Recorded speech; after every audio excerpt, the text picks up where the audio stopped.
Shalom, shalom. First and foremost, I want to give all praises, glory, and honor to Yahweh Bahashem, Yahweh Shai Bahashem, Rechaha Kodash. Double honors to the apostles and elders of Great Millstone. Salutations. Much love and respect to you, Akim, out there pushing this word out in truth and sincerity.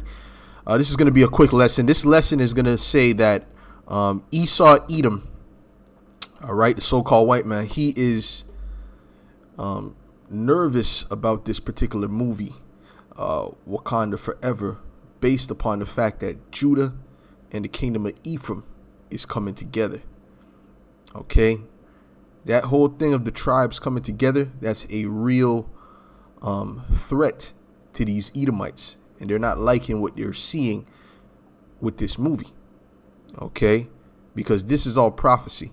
All right, I believe this movie is going to spark something in Jake and Judah and the kingdom of Ephraim. It already has sparked something between Judah and Ephraim, and and I believe this is like the beginning of the tribes having that brotherly, strengthening the brotherly connection even more.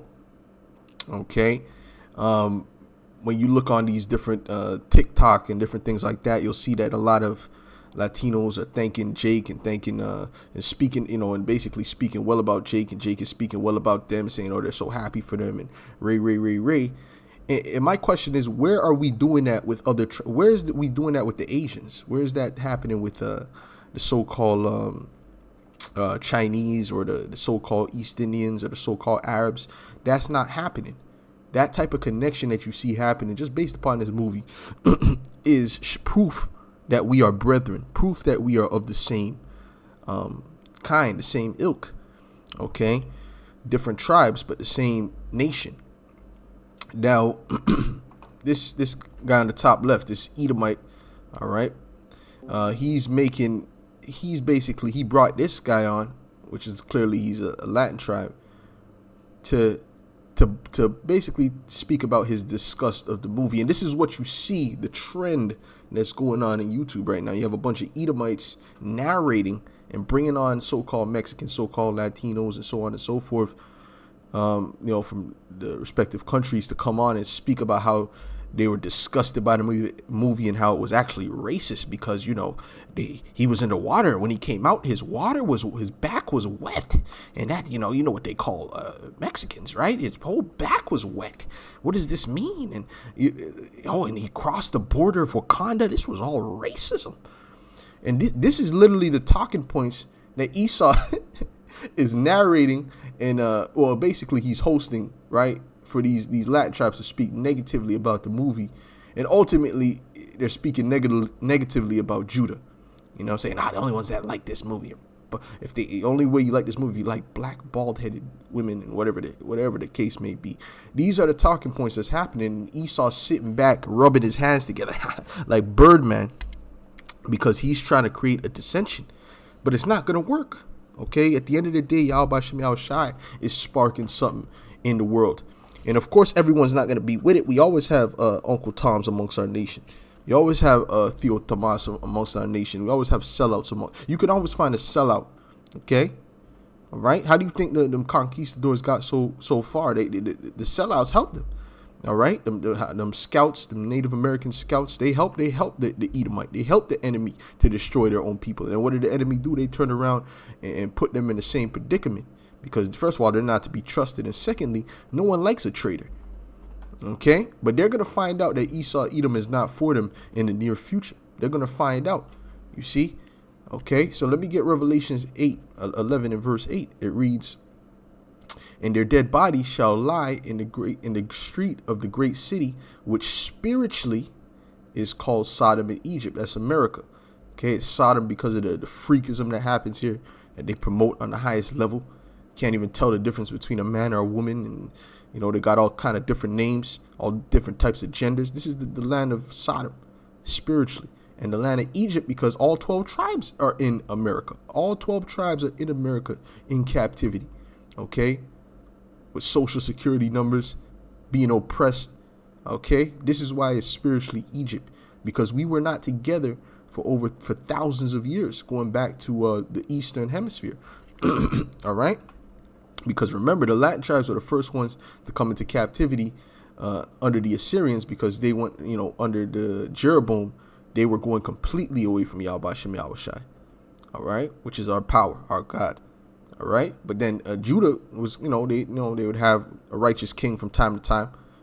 All right, although the majority was wicked, but then eventually Judah went into captivity as well. Okay, and that was under the Babylonians. But while the Latin tribes were under the Assyrians, and I'm gonna have to do a lesson on this again, which we touch on this a lot. But when they were under the Assyrian captivity, the northern kingdom, which are the so-called Latin tribes and indigenous tribes, they made a decision, going back to 2nd Ezra, the 13th chapter, to come on this side of the earth. Which I gotta go to camp. I just want to put this lesson out real quick. I don't even really want to dive too deep, but you know what? Let me see something real quick.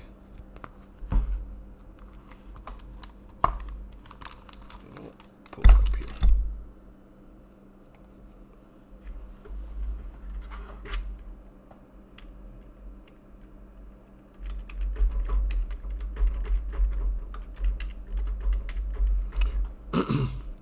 This is 2nd Ezra 13 and verse 40. It says, "Those are the 10 tribes." Matter of fact, let's come down here again. Let's get the full context. Okay, 2nd Ezra 13 and verse 40, and it reads, "Those are the 10 tribes which were carried away prisoners of their out of their own land in the time of Hosea the king, who Salmanassar, the king of Assyria, led away captive." So like I told you, they went into captivity under the Assyrians, but that was only the 10 tribes at that time. So the other 3 tribes, right? Judah, Benjamin, and Levi, because Levi was amongst them at that time. When they first split, actually, not at that time. And then Jeroboam kicked Levi out and sent them back to Judah, because those were the priests that was amongst all the tribes. And he set up other priests that was reverencing wicked gods. Okay, and this is why the Lord sent them into captivity. And he carried them out of the water, and so came they into another land. But they took this counsel among themselves, that they would leave the multitude of the heathen and go forth into a further country where never mankind dwelt. What was that further country? The Americas. Okay, the Americas. They most likely started from Brazil and migrated up. But that's where they went to. They came to this side of the earth, that they might there keep their statutes, which they never kept in their own land. And they entered into the river, into Euphrates, by the narrow passages of the river. For the Most High then shewed signs for them, and held still the flood till they were passed over.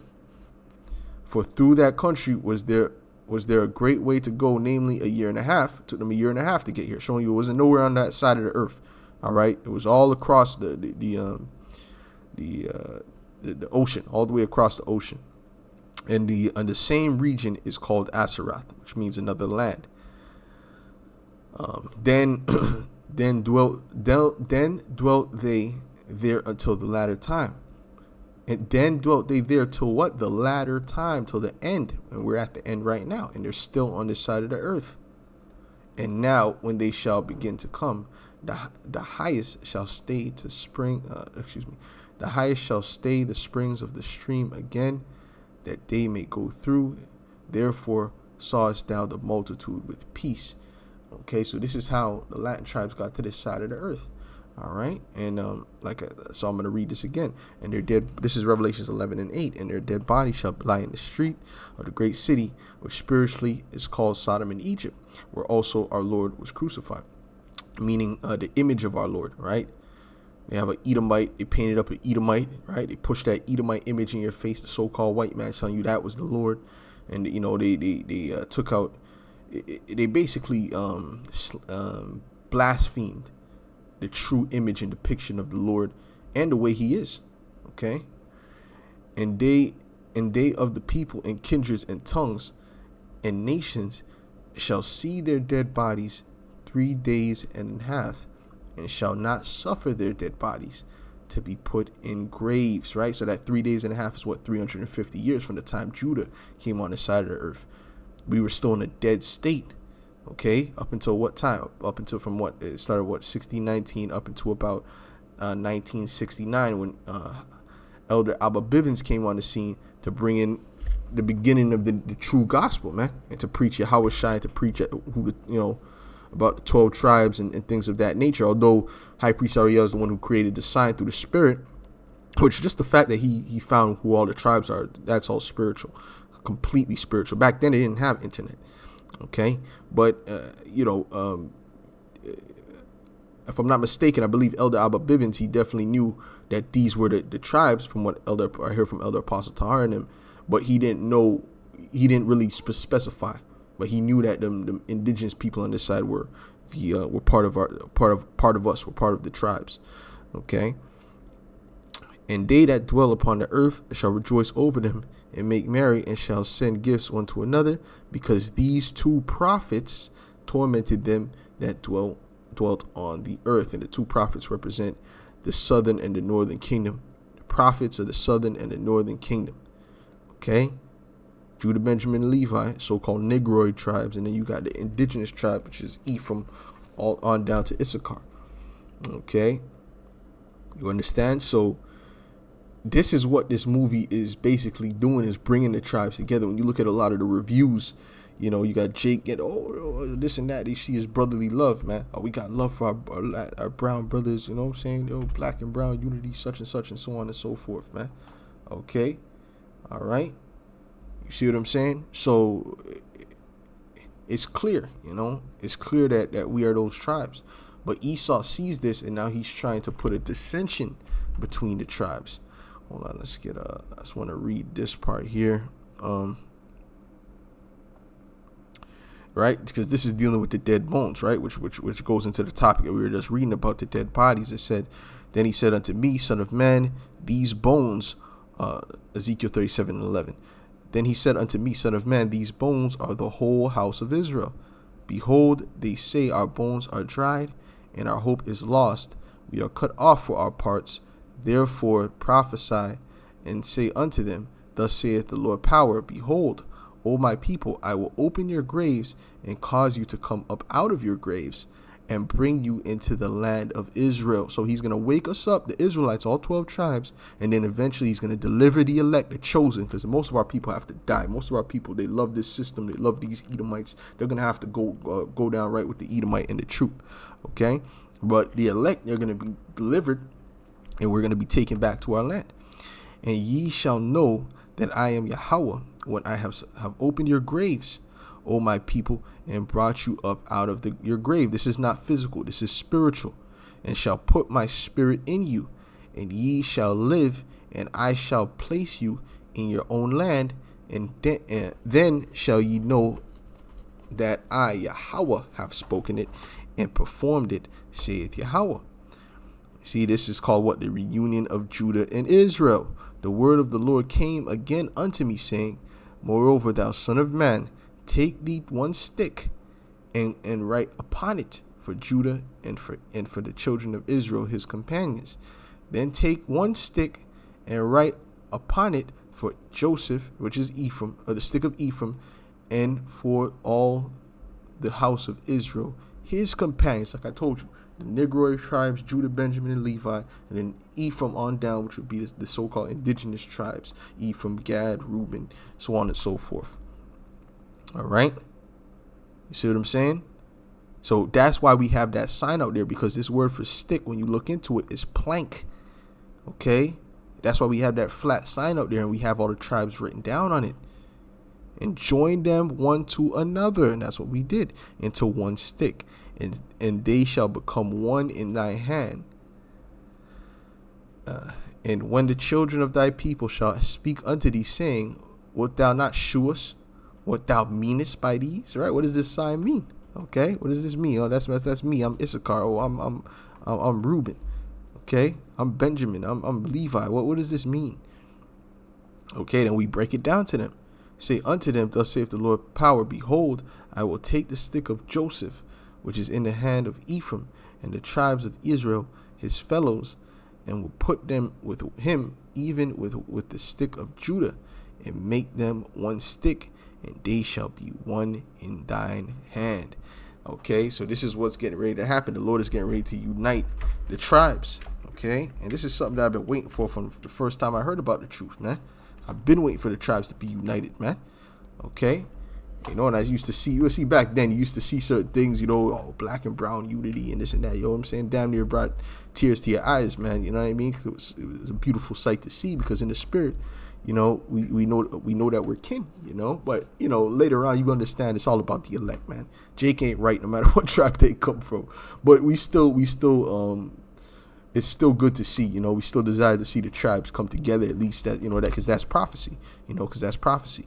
It says, this is Jeremiah 50:33. It says, thus saith the Lord of hosts, the children of Israel and the children of Judah were oppressed together.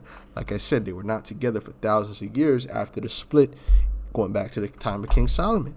When were they together again? They weren't together in the Roman Empire. Okay, because like I said, they went to another land another country where never mankind dwelt. This is why he said, "Go ye not into the ways of, go ye not into Samaria." Okay, into the ways of the Samaritans. Okay, because those were heathens that were placed in that land, in place of the 10 tribes. All right, you understand what I'm saying? So that's why he spoke to the woman in the well. He said, "You worship, not what?" Because it wasn't a Latin tribe. All right. Was there a few Latin tribes around us? Yes, it tells you that there was some Latin tribes that came back with Judah because they saw the wickedness that Jeroboam was doing. They came back with Judah. So there was a sprinkle. There's always going to be a sprinkle. Okay, but predominantly the Latin tribes were over on this side, because it mentions a woman named I believe it was Hannah, and she was of the tribe of Asher in that time. Okay, so she was also an Israelite. All right, but the majority of those people in that part where the northern kingdom was at were heathens. So let me read this again. Thus saith the Lord of hosts, the children of Israel and the children of Judah were oppressed together, and all that took them captive held them fast. They refused to let them go. All right, so this is what is happening. The tribes, he said, I shall set up thy sons, O Zion, against thy sons, O Greece.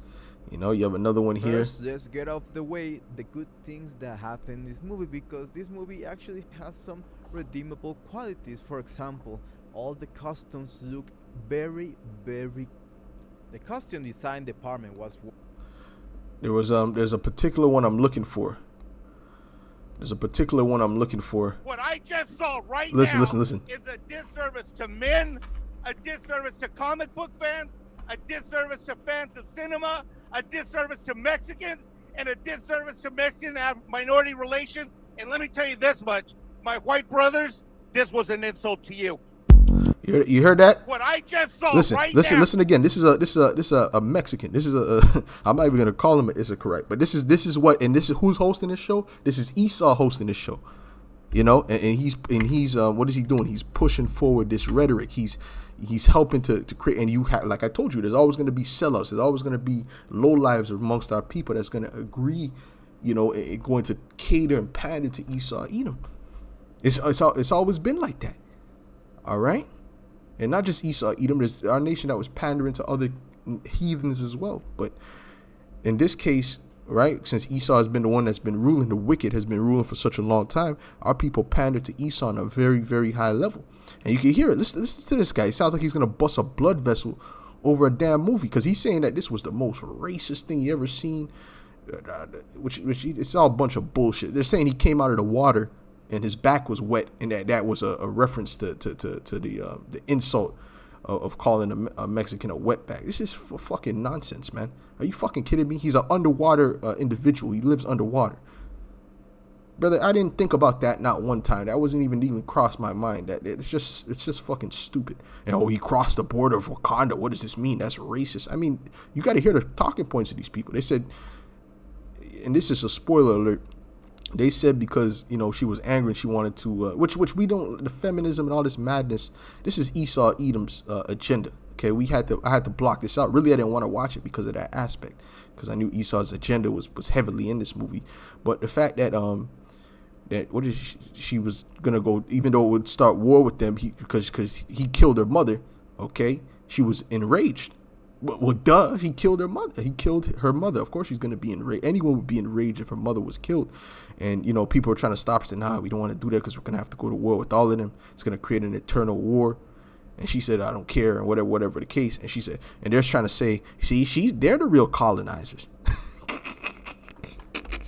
See, they're the real colonizers. They're genocidal maniacs. I mean, you gotta hear the talking points of these people, man. It's absolutely sickening. It's disgusting, and it's clearly pandering to Esau, Edom, and that's why the majority of our people are not gonna make it. Only the elect. We only care about the elect. We only care about the chosen, the people whose spirit is right. This guy here who's talking, his spirit is not right. He's an enemy, and he might be a tear. Who knows? But I'm not surprised if he's an Issacharite, because you have other Issacharites, straight up Issacharites that's speaking against it on Esau's panels.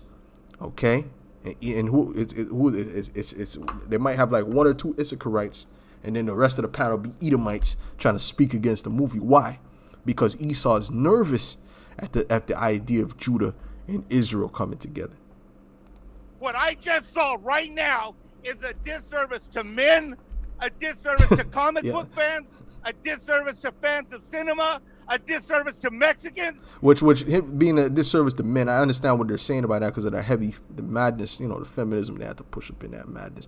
Which that's Esau, Edom. That's in all these damn comic things. All these damn things got that shit going. All of them. Okay, you got She-Hulk, you got this, you got that. It's all mad. They all. This is part of Esau's agenda. Okay, showing you he's the man of sin. And a disservice to Mexican minority relations. And let me tell you this much, my white brothers, this was an insult to you. My white brothers. This guy's a complete coon. But anyways, no, he ain't never gonna say my black brothers. He ain't never gonna say. I guarantee. I can bet my bottom dollar this guy would never say my black brothers. Okay, I guarantee you, because he's trying to pander and cater to Esau, Edom. But anyways, man, I just wanted to put that out. Esau's getting nervous. There's many scriptures I could have brought out, but I have to get to camp. I just want to make sure I did this video. And with that, I'll say shalom.